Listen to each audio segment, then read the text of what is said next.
Hi everyone, welcome to another lecture. Now today we're going to be continuing with where we had ended on Ted Hughes only. Now I had ended on the note of the fact that Ted Hughes is also the named executor of Plath's literary estate. He edited several volumes of her work. Um, Excuse me for that. I get really nervous when I'm talking about this. Okay, so everybody who probably knows of Hughes must know of Plath, right?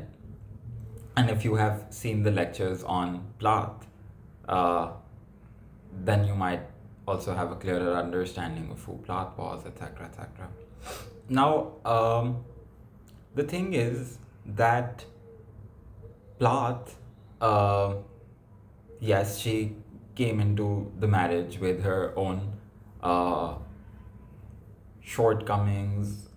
Should we say shortcomings or should we say bruises that she tried to wear as badges, but they were very heavy to wear and so she fell? Um, or the fact that perhaps Hughes was not able to share the load with her, um, which can be another thing. Um, because when you decide to get married to somebody who has a history of being so chronically depressed, um, then as stupid as it sounds, or maybe it's real, you're taking a responsibility, right? Even if the other person doesn't want to give you that. Um, and you cannot add to that burden, not by ever having cheated on your wife, very importantly. Um, so that is where I think I personally tend to raise a lot of questions about the fact that, but he still knew what he is doing when he got married to her, and so he should have been a bit careful about certain things. Like for example, so there is this. He was taken into police custody right after his wife's death um, for interrogation session, and I have a small manuscript of that session which I will read out in this video, and then we'll move on from there.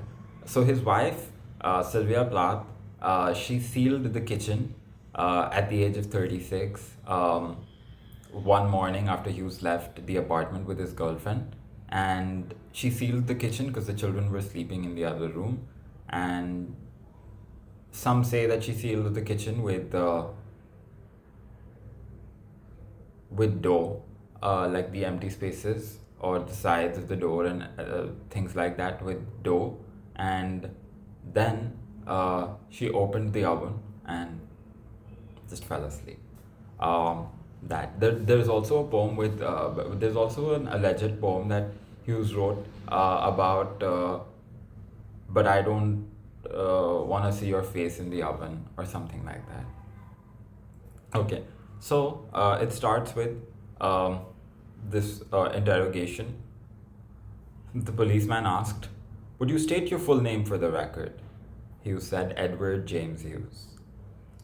The policeman asked, "What is your residence address?" "Court Green, North Tatton, 11, England." The policeman asked, "Have you a business address?" Hughes said, "That's it, I work from home." The policeman said, "And what is your occupation, sir?" Hughes said, "Writer." Now, also, there are there is still discrepancy about this piece of work. I mean, this manuscript that I have with me, because some say that if it was you speaking, then there was supposed to be a Yorkshire accent, which isn't there in this manuscript. But then some say that he may have been nervous or something like that, which is why it's not there. Uh, and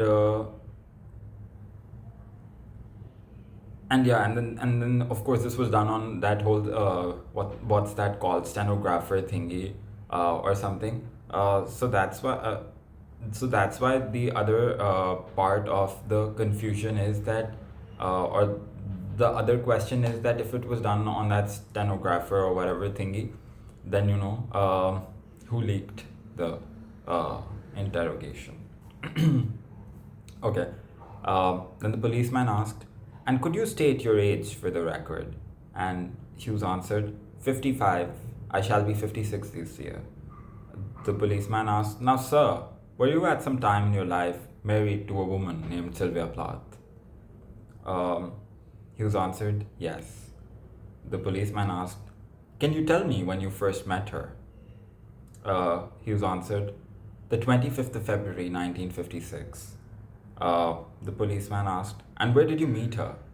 Hughes answered, "Cambridge, England." The policeman asked, "And what were the circumstances of that meeting?" Uh, Hughes answered, "I met her at a party." Um, the policeman asked, "Do you know what she was doing in England?" This guy answered, "She was on a Fulbright scholarship." Um, this guy again asked the policeman, "Do you know where she was from?" Uh, was confused, so he was like, "Did I know then?"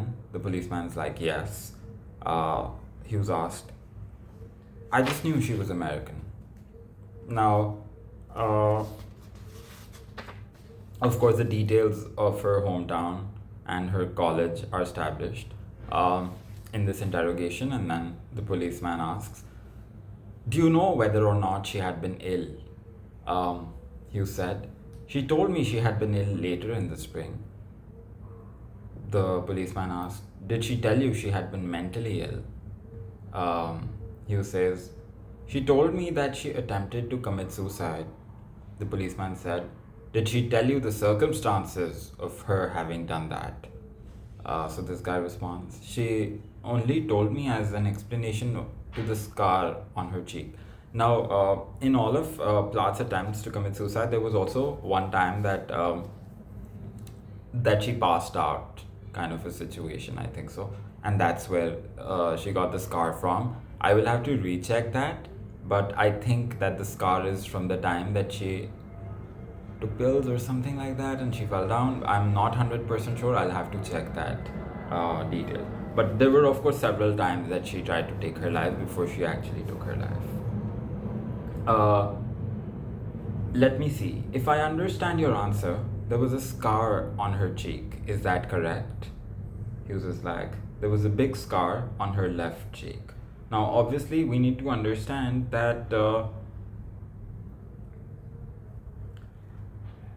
Hughes was also nervous during this interview, um, considering the fact that Hughes himself, before this interrogation, ended up destroying the maroon ledger. If anybody has seen the lectures on Sylvia Plath, I already said that there was evidence.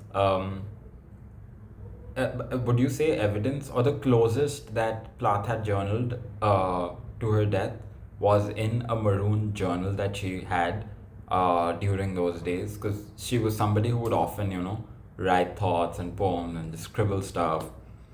So that was the journal that she had during those days. She was somebody who would keep her journals on her, right? So she had collected journals over time.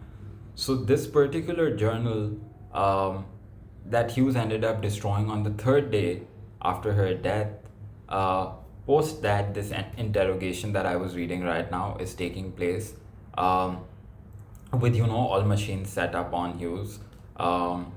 So they're just trying to make sure that he is not lying. And again, even with this script, the only thing is that they said that this is the original script of the interrogation and stuff like that. But as a critique said, and it's very clearly written in this one, I think Jonathan Bate himself has said this, that but if it was Hughes speaking, and if it is actually Hughes's interview, then where is the Yorkshire accent? Because sometimes, they also give away things or scripts or something like that to the media to just cover something down.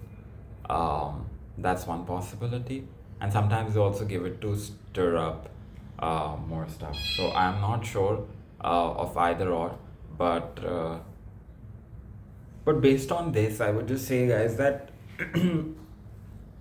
this is why I had already said that uh, don't develop hate based on this for Hughes, but also understand the circumstances of life he had to walk through. Um, and as sad as it will sound, maybe some of it was then a result of the work that he was able to create. That part. Um, If you like this video, don't forget to give me a thumbs up as well as subscribe to my YouTube channel. Also, don't forget to attempt the task in the description. Everything that I've said has extensive uh, brief notes in the description link. Go and check out those notes and do the task, please, so that you can keep track. I hope that I'm able to articulately deliver these lectures on use, which I know I'm not able to right now because I myself am very nervous when I'm talking about Hughes. That part. And then all I have is these books which are not 100% verified authorities or accounts on Hughes. That part too. Uh, but I'll still try to keep on cross-referring to different sources, and yeah.